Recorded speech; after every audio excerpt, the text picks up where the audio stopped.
And Mercedes Colwin is a lawyer and Fox News legal analyst.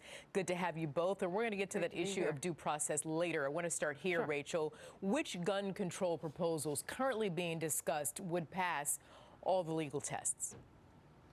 Well, I think that anything that actually affords people their due process, and it's encouraging to see our elected officials pushing back against the president's very casual disregard of due process.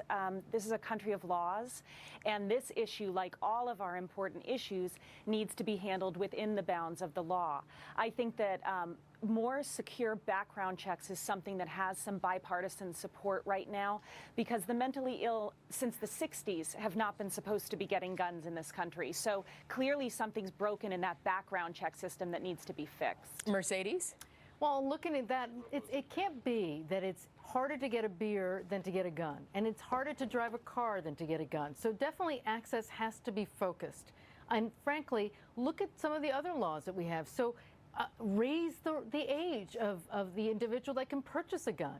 I completely agree with Rachel to have very in-depth background checks. Delay the time of which that you're going to purchase a gun and the time that you actually get a gun. And there's also some support about providing some sort of training for individuals, so law-abiding citizens that want to purchase these guns, have some sort of training. You can't drive a car without a license. There are jurisdictions in this country that you don't even need a license to purchase a gun. So all of these things, I mean, there's so much. That's why it really is, we're at a point now that people say enough.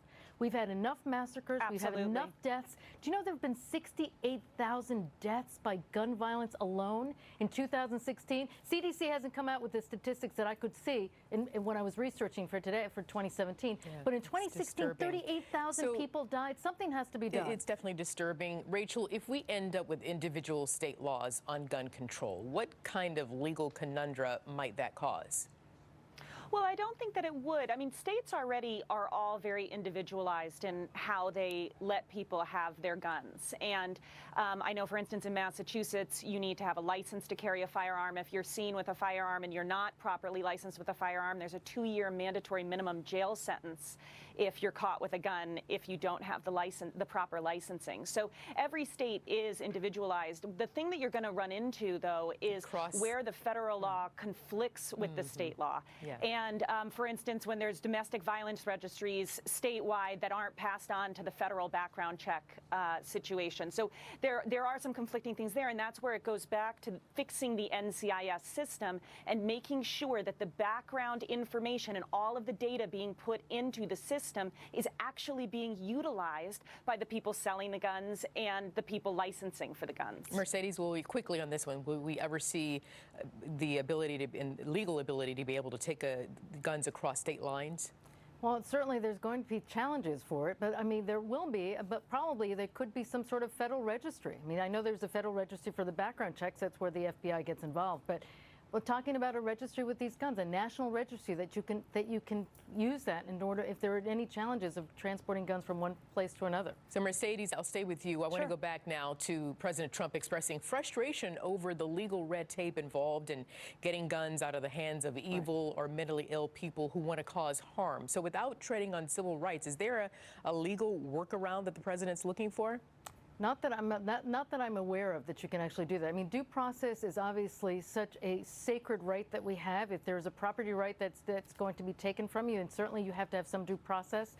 But if you front load what we're talking about, if you do the intensive background checks, if you make sure that those with a history of mental illness do not get guns, if you make sure that you have some sort of delay between the purchasing and actually getting the guns, if you increase the ages, all the things that Rachel and I are talking about, then you won't necessarily need to tread upon due process in the long run. Rachel? Exactly. Yeah, she's absolutely right. I mean, that's the thing. If the background checks are being done properly, then you're not going to need to worry about violating someone's due process laws to get the gun out of his hands, because he never would have had the gun in his hands to begin with. Right. So, do we see answers sometime soon? Yes or no? You can answer at the same time. Yes or no? Yes. I think it's time. Okay, well, there we go. And I love Rachel, and I love you, Arthel. And I love you both. Rachel Self, Mercedes Colwin, my birthday mate. All right, thank you guys on this very serious topic. Thanks for your legal analysis. Thank you. Our pleasure. Eric? In Arthel, it was March 7th, 1965, the day that this bridge was named after a Confederate general. It became the site